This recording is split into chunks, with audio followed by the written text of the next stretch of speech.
동학개미운동이라는 단어를 처음 들었을 때 네. 야, 이게 맞나? 아니 무슨 주식 사는 걸 동학으로 그죠. 개미가 뭐 부지런하고 뭐 그런 것도 있지만 개미 뭐 이렇게 사실 그렇게 썩 이렇게 올려서 대우하는 그런 단어가 아니죠. 저는 이 운동이라는 단어가 제일 처음에 거부감이 있었거든요. 왜? 주식은 각자의 선택에 의해서 개별적으로 하는 것이지 네. 이게 무슨 팀워크로 하는 운동이 아니거든요. 하나도 사실 주식 투자의 관점에서 맞는 단어는 없어요. 네. 그런데 동학개미운동이 표상하는 거를 가만히 생각해 보면 3월 제가 정확한 날짜는 기억을 못하는데 3월 19일 이전에 연기금이 대거 매수에 들어온 날이 있었습니다. 그게 이제 국민연금부터 이제 매수에 들어왔거든요. 외국인이 너무 많이 파니까 국민연금에서 이제 주식을 규모 있게 사서 많이 빠지고 있던 거를 한번 반전시킨 날이 있어요. 3월 중반에. 국민연금 본사가 정확하게 얘기하면 전주, 익산 여기 있거든요. 그래서 예전에 이제 동학농민운동이 그 동네에서부터 이제 지역적으로 일어났기 때문에 거기서부터 쭉 북상한다. 그래서 이제 동학개미운동이라는 말이 생긴 거예요. 네? 그런데 동학개미운동이 그냥 우리가 그냥 한때 유행어로 그냥 치부할 일은 아닌 게 우리 금융시장의 어떤 가격이 그 안에 녹아져 있는 개념입니다.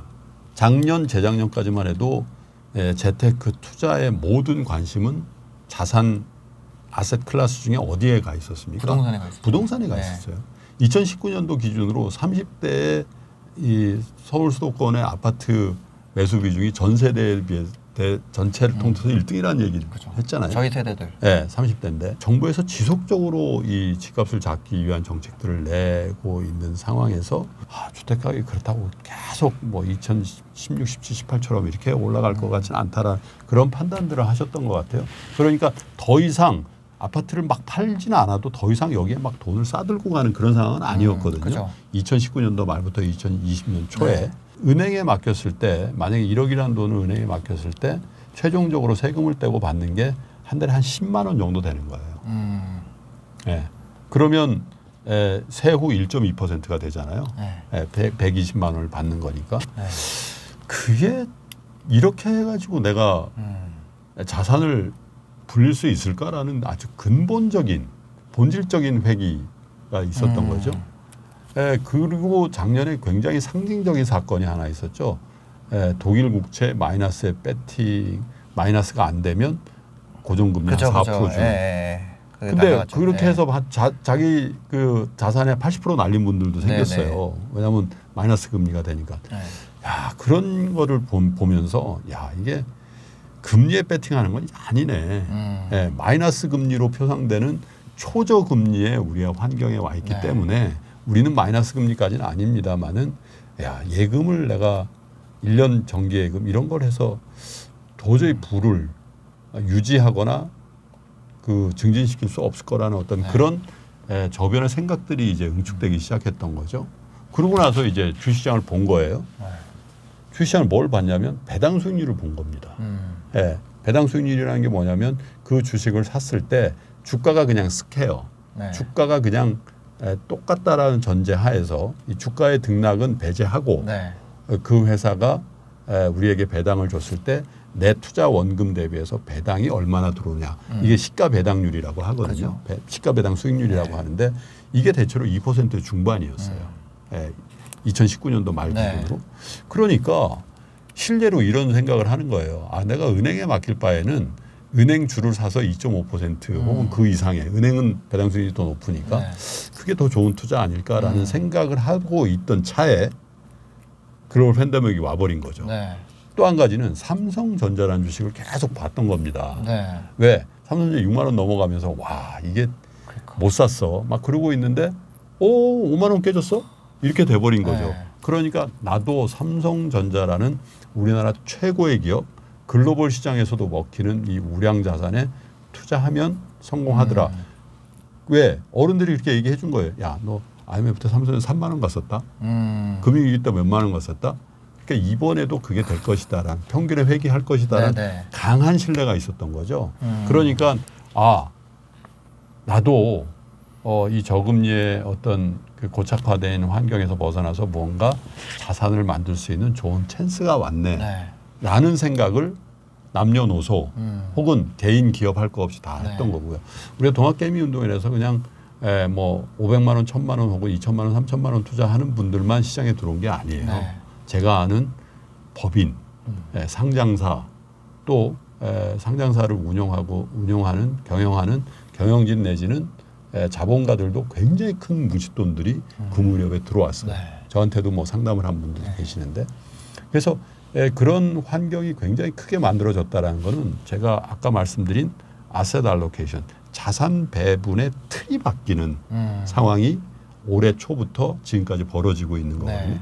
첫 번째 환경은 부동산의 추가 상승에 대한 기대가 좀 적어진 거. 두 번째는 초저금리 상태에서 내 재산이 늘지 않는다. 오히려 내 재산이 축소된다. 네. 왜?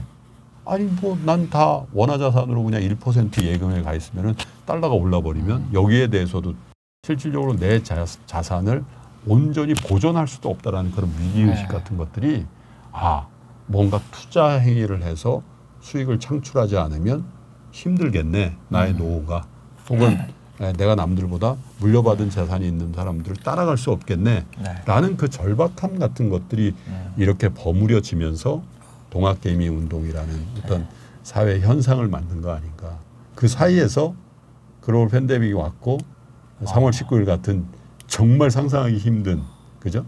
그런 어떤 자산 가격의 폭락세를 경험하다 보니까 오히려 용기를 좀 더 주식 투자를 안 하고 있는 분 입장에선 하락이 좋은 거였잖아. 그래서 용기를 낸 그런 상황이 있고 그리고 또 하나는 우리 신사임당 이 컨텐츠도 디지털 컨텐츠로서 굉장히 인기고 저희 3프로TV도 그런 측면에서는 좀 기여를 하고 있습니다만은 디지털 컨텐츠 재테크에 관련된 디지털 컨텐츠가 광범위하게 유통이 되면서 사실은 이 그 단련하고 학습하고 하는 기회가 전에는 학교나 수강료를 내고 어떤 프로그램이나 이런 데서만 이런 그 지혜와 지식이 유통이 됐다고 하면 지금 유튜브를 기반으로 하는 좋은 컨텐츠들이 이제 틀면 나오니까 그러다 보니까 그런 디지털 컨텐츠의 어떤 그 확장도 상당히 기여한 거 아닌가 그런 생각도 좀 해봅니다. 저는 이런 거 있어요. 이게 우리나라에서 훈련을 시켜줬다. 30대들 부동산 갖고 있잖아요. 근데 부동산을 정책적으로 막 쪼기 시작했잖아요.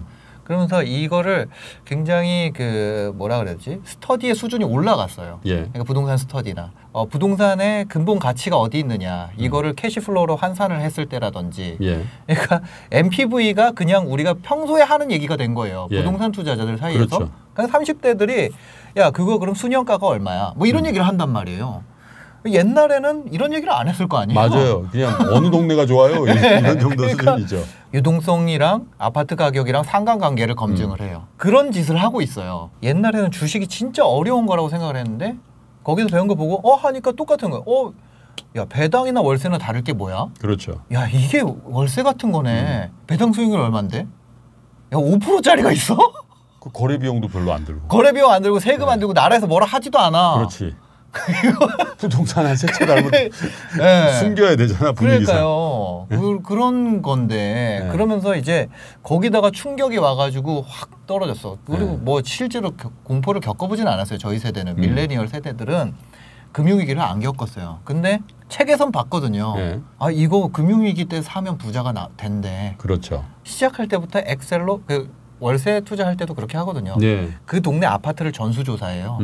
좀 싫어할 수도 있는데 임장도 하고 실제로 가서 답사를 하고 전수조사해서 여기 월세 수익률 얼마인지 그래서 수익률 내서 베스트 얼마고 뭐 상승 가능성 얼마고 뭐 막 그런 짓을 한단 말이에요. 그거를 주식에도 하니까 주식에도 적용할 만한 거예요. 이 논리가. 그게 디지털의 확장성이에요. 그러면서 이제 그런 식으로 주식에 접근을 하는 세대인 거죠. 그래서 제가 이제 저는 이제 동학개미 운동이 동학개미라는 건 제가 생각할 때 예전에 일본에 그런 엔캐리 트레이드 하는 분들을 와타나베 부인이라고 했잖아요. 그런 것처럼 우리나라의 동학개미들은 스마트 투자의 첫 번째 세대다. 맞습니다.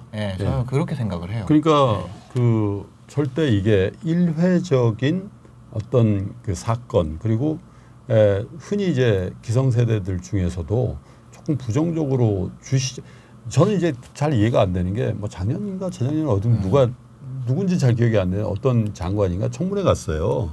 청문회 갔더니 국회의원들이 아니 뭔 주식을 이렇게 많이 투자해놨냐고 그러면서 이제 뭐라고 변명을 하니까 그 청문회장에서 또 한 의원이 뭐라 하냐면 주식을 하려면 삼성전자 같은 거나 하지 뭘 이 코스닥 같은 걸 하냐고 그런 했어요. 아 진짜 그걸 혼냈어요? 아 이거 한번 인터넷 찾아보세요. 네이버 치면 그게 나와요. 그래서 내가 그 현상을 보면서 야 우리나라 국회의원의 어떤 그 자본시장, 이 주식시장에 대한 사고가 그분만 그랬겠어요? 그렇죠. 그러니까 그분의 어떤 피어 그룹들 그러니까 국회의원이라든지 사회의 어떤 어떻게 보면 리더십들이라고 할 수 있는 여의도 컨센서스라는 거죠. 아니 그러니까 그렇게 생각하는데 그러니까 이제 모든 법을 만들고 행정을 하는 관료 또 국회의원 이런 분들이 주식시장에 대한 관념이 그렇게 돼 있기 때문에 주식시장의 제도도 어떻게 보면 굉장히 수동적이고 그럴 수밖에 없게 만들어지지 않겠어요? 근데 결국은 저는 이게 개인 단에서의 재테크에 대해서도 굉장히 중요한 이벤트가 발생한 거지만은 어떻게 보면 우리나라의 산업의 구조 또 자본시장의 어떤 발전 이런 측면에서도 굉장히 모멘텀이다. 왜?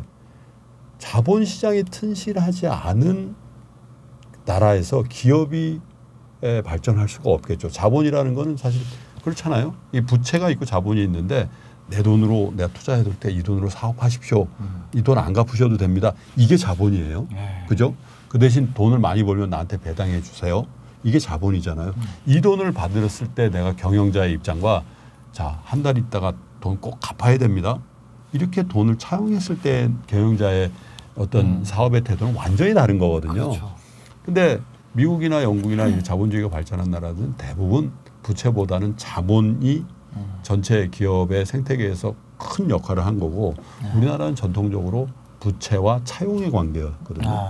그래서 이 자본에 대한 생각을 좀 바꿔줘야 된다라는 그런 것들에 대한 주의 한기를 국민들이 해버린 거예요.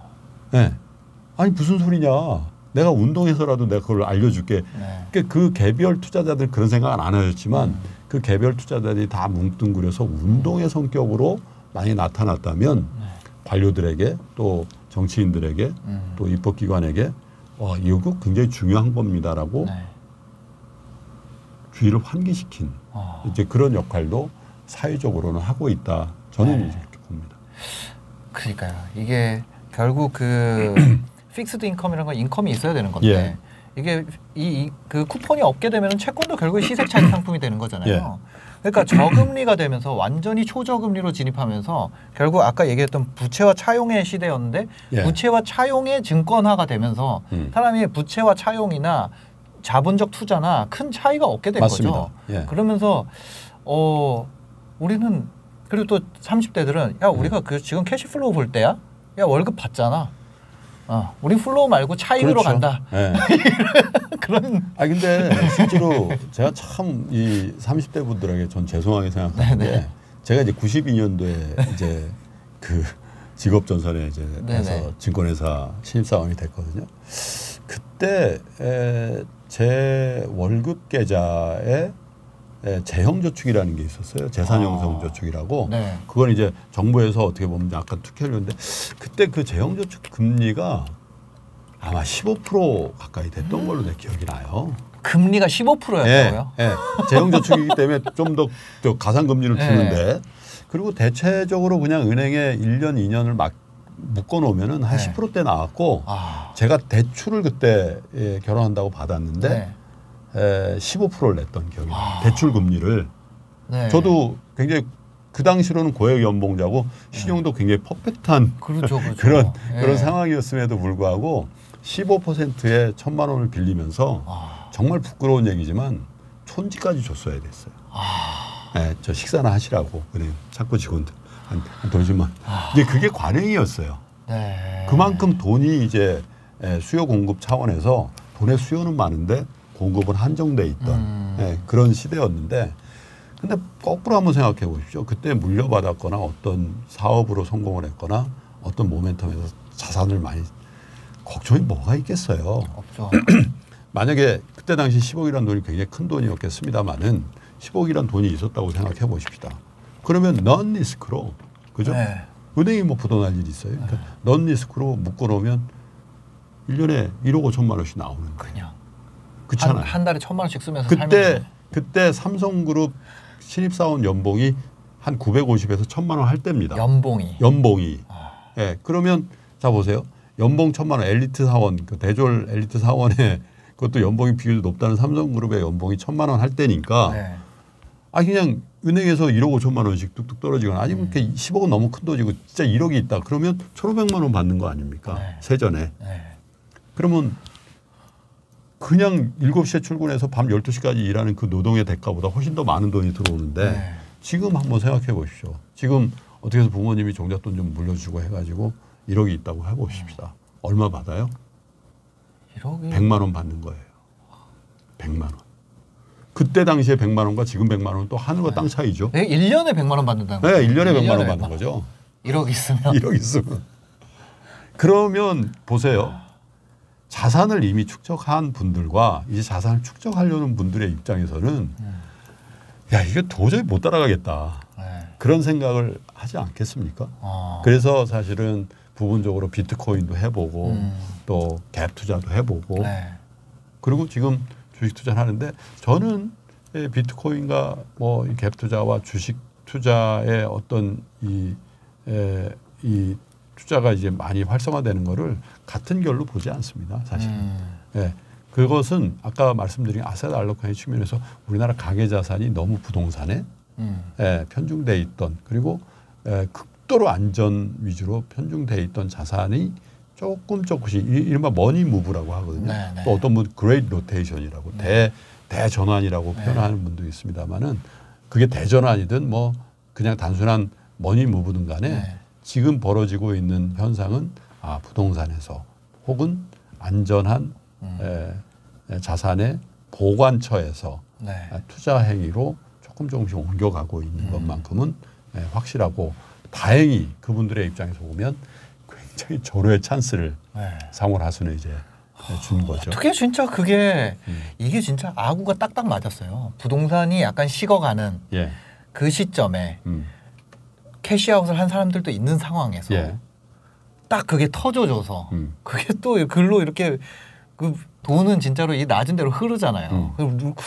흘러가가지고 그렇게 참 지금 새로 주식 시작한 사람 되게 많거든요. 그러니까 제가 신사임당에서 그랬나요? 종잣돈을 모아야 된다라고 하는 얘기를 했잖아요. 그 들면서 종잣돈은 그러면 기준이 뭐냐? 저는 이제 그 예전에 이제 고성장기에 종잣돈을 모아서 투자를 한 사람이기 때문에 늘상 그 종잣돈의 규모는 모으고 싶은 금융 자산의 한 10분의 1 정도는 모아야 된다. 만약에 내가 1억을 모으고 싶으면 1,000만 원, 10억을 모으고 싶으면 종잣돈 1억은 있으면 그게 종잣돈을 쓸 의미 있습니다. 이거 많은 분들이 이렇게 김프로 저 옛날에 고성장 뭐 금리가 10% 15%대는 10배가 가능하지만 뭘 어떻게 지금 이 저금리 국면에서 10배가 가능하다고 10%만 있으면 된다고 얘기를 하세요. 이런 분들이 꽤 있으셨을 거예요. 근데 한번 보세요. 절대 그렇지 않은 게 에쿼티 이 주식 투자의 관점에서 보면요. 그때나 지금이나 찬스는 똑같아요. 자, 가사 3월 19일 날 어떤 주식이든 간에 뭐 다 오른 건 아닙니다만은 대체로 보면 개별 종목 3월 19일 기준으로 지금 기준으로 보면 웬만한 똘똘한 주식은 따블난 주식도 굉장히 많아요. 네, 맞아요. 그렇죠. 복리의 마법이 있어요. 그래서 만약에 내가 1,000만 원 1억이 있었다 그러면 그때 탁 타이물리하게 투자를 만약에 한 분이 있다면 뭐 더블이 아니라 뭐 두 더블 난 분도 있지만 그렇다고 뭐 30% 40% 난 분도 있을 테니까 정말 이상한 주식을 사지 않는 이상 최소한 한 50%. 왜냐하면 코스닥이 지수가 70% 이상 올랐잖아요. 그렇죠. 그러면 대충 에버리지 해도 한 70, 80%를 했다는 거죠. 그러면 그때부터는 그냥 에버리지 2배 났다고 합시다. 그때부터는 사실 10배가 아니라 이젠 5배거든요. 그렇죠. 그리고 이걸 잘 보존하고 있다가 또 다른 찬스일 때 한번 쓰거나 뭐 이 자산 증식의 어떤 기울기를 점점 완만하게 갖고 있다가 또 찬스가 온단 말이죠. 그래서 결코 이 투자 시장에서는 고금리 때나 저금리 때나 그렇게 그때는 가능하고 지금은 불가능하다 이렇게 생각을 안 하셔도 됩니다. 그 네. 확실한 예를 아마 2달 동안에 네. 경험하셨을 거예요. 깜짝 놀랐습니다. 위기는 빠르고 그때 타지 못한 사람은 후회만 남는다. 네.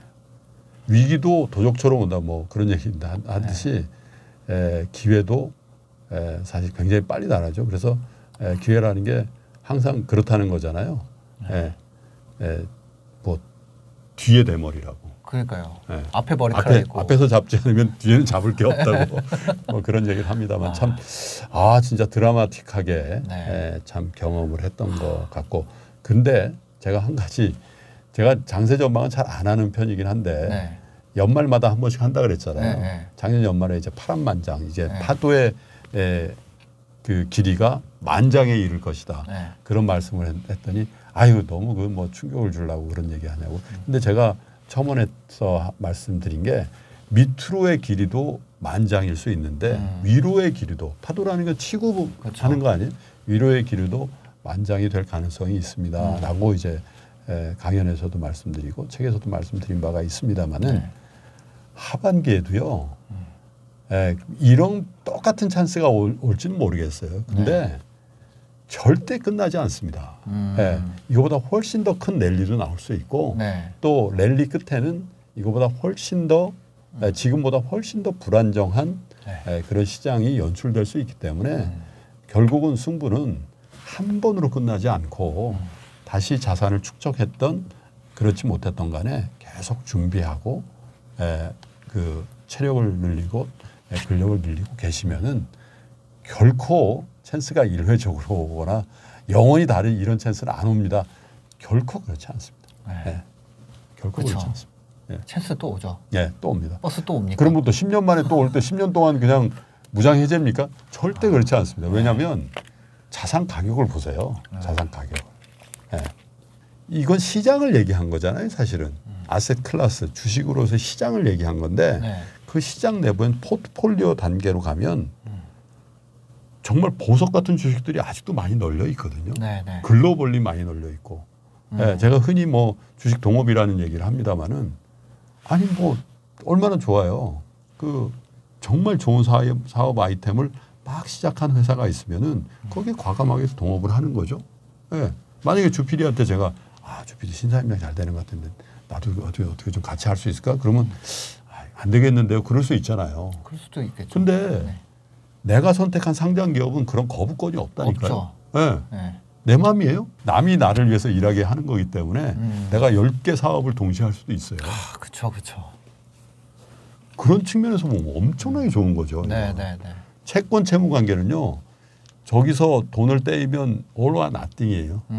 그렇죠. 근데 주식시장은 또 매력적인 게 뭐냐면 실패했는데 내가 잘못된 선택을 했는데 바로 회수가 가능해요. 근데 내가 만약에 주PD한테 동업을 했는데 주PD가 그럴 일 없지만 신사임당 열심히 안 하고 막 이제 뭐 성공했다고 막 놀러 다니고 그러면 내 돈 돌려달라고. 그런 게 어디 있어요? 투자했잖아요. 그러면 또 사이가 많아지는데 싸우고 그럴 일도 없어요. 그냥 알았어요. 뭐 잘 그러신다 이거죠. 내 돈 회수하면 돼요. 맞아. 그런 측면에서 보면 전체 시장이 올랐다고 해서 그럼 나한테는 다시는 찬스가 없나? 그렇지 않죠. 노력을 하면은 그 안에서 아직도 굉장히 저평가되어 있는 좋은 사업의 아이템을 갖고 있는 기업은 언제나 있고 또 이 디지털 혁명이 일어나면서 외국 시장에 미국 뭐 이런 선진 시장에도 우리가 훨씬 더 쉽게 접근할 수 있는 그런 환경이 됐다라는 거는 우리에게 훨씬 더 좋은 기회를 전에는 뭐 투자하고 법이 안 돼서 미국에 투자를 못했잖아요. 그래요? 한국 사람이 미국 주식을 산다? 그거 최근 몇 년에 있었던 일입니다. 뭐 그런 게 어디 있어요? 전 원래 다 되는 줄 알았어요. 그건 불과 몇 년밖에 안 된 일이죠. 그 HTS로 미국 주식을 밤에 거래를 한다? 그런 일이 어디가 있었어요. 불과 뭐 10년 안쪽의 일이죠. 그래요? 그리고 제도로 막아놨었어요. 우리나라 항상 외환이 부족한 나라였기 때문에 괜히 미국 주식 사려면 달러 수요가 생기는 거고 그렇잖아요. 그렇죠. 그래서 그게 사실 이 디지털 혁명 또 모바일 혁명이 되면서 어떻게 보면 젊은 분들에게는 굉장히 좋은 찬스가. 너무 당연하게 생각했던 게 당연한 게 아니구나. 언제 우리가 애플 주식을 사고 언제 아마존을 사봐요. 예, 기관 투자가들도 잘 못 샀는데. 그리고 글로벌리 보면요, 돈은 선진 시장에서 이머징 마켓으로 흐르는 게 질서였어요. 우리나라 상장 주식의 코스피 기준으로 34%가 외국인 투자자들이잖아요. 그 외국인 투자자들의 나라별로 분석을 해보면요, 뭐 미국이 절대 다수고 그 다음에 영국이고 뭐 벨기에고 뭐 이런 식으로 가잖아요. 중국이 일부 있습니다만 다 선진 시장에서 신흥국 시장인 우리 시장으로 오는 거지. 우리 신흥국에서 미국 시장에 투자라고 무슨 뭐 영국 시장에 투자하고 그런 거는 상상을 못했죠. 왜? 달러에 대해서 우리가 법과 제도로서 굉장히 부자연스럽게 해놨었거든요. 달러를 구하는 행위도. 예전에 80년대까지만 해도 미국 이민간분들 자산이 많은 분들도요. 몇백 달러밖에 못 갖고 갔어요. 실제로. 외환 거래가 통제가 됐었거든요. 너무 신기하다. 실제로. 그 지금은 뭐 외환 거래도 마음대로 그냥 하고 뭐. 원화로 체결도 돼요 지금은. 그러니까요. 그냥 알아서 환전해서. 그러니까요. 그래서 어떻게 보면 이 투자의 스펙트럼도 굉장히 넓어져 있고 또 아까 뭐 그 스터디 그룹 말씀하셨는데 혼자 꼭 하셔야 될 이유는 없습니다. 궁합이 맞는 또 선량한 그런 동료와 이렇게 상의하면서 왜? 아니 각자의 특성에 따라서 각자의 노하우들이 가지고 있고 그거 쉐어하면서 이렇게 하시면 돼요. 나는 우리 주 PD가 참 좋은 후배라고 생각하는 게 사실 굉장히 앞서 나가는 이 디지털 콘텐츠를 미리 영역 구축했음에도 불구하고 다른 이제 디지털 콘텐츠를 하는 쪽과 계속 콜라보를 하잖아요. 사실 어떻게 보면 아유 이렇게 해서 저게 너무 크는 거 아닌가 이런 생각을 할 수도 있는데 생태계라는 걸 그렇게 만들어지는 게 아니듯이 투자의 생태계도 궁합이 맞고 의의가 좀 맞고 또 나의 단점을 보완해 줄 수 있는 좋은 동료, 친구 또 너무 뭐 인간적인 관계가 없더라도 그런 모임에서 그걸 건전해야 됩니다. 그렇게 좀 상의하면서 하는 것도 어려운 국면에서 의지가 되고 그럴 수도 있다는 측면에서 그것도 좋은 시도인 것 같아요. 이렇게 마무리를 할까요? 네네. 오늘 김동환 소장님 모시고 사실 오늘 모신 이유가 뭐냐면 이 코로나 투자 전쟁 책이 잘 되고 있습니다. 잘 되고 있는데 또 한번 이거 핑계로 그죠? 아니 사실 이게 제가 쓴 책이 아니고요. 저희 신과 함께 또 3프로 TV에 제가 자주 모시고 정말 팬덤이 생긴 8분을 제가 급하게 워낙 인사이트 있는 분들이라서 원고를 해서 제가 기획을 했습니다. 근데 굉장히 뭐 시기적으로도 타이밍이 맞고 해서 굉장히 절찬리에 많이 찾고 계신데 그냥 제가 원래 이제 확언하거나 그런 스타일은 아니잖아요. 근데 서점에 가면 코로나 타이틀을 단 많은 책이 있어요. 근데 제가 서문에도 썼는데 지금 우리에게 필요한 건 담론이 아니고 명징한 대안이다라고 제가 썼거든요. 정말 실전 투자자들 그리고 실전 분석가들이 명징한 대안을 주려고 참 좋은 글을 썼기 때문에 여러분들께 한 번쯤 꼭 읽어보시라고 추천을 드리겠습니다. 네, 오늘도 긴 영상 봐주셔서 감사하고요. 행복한 하루 되시기 바랍니다. 감사합니다. 고맙습니다.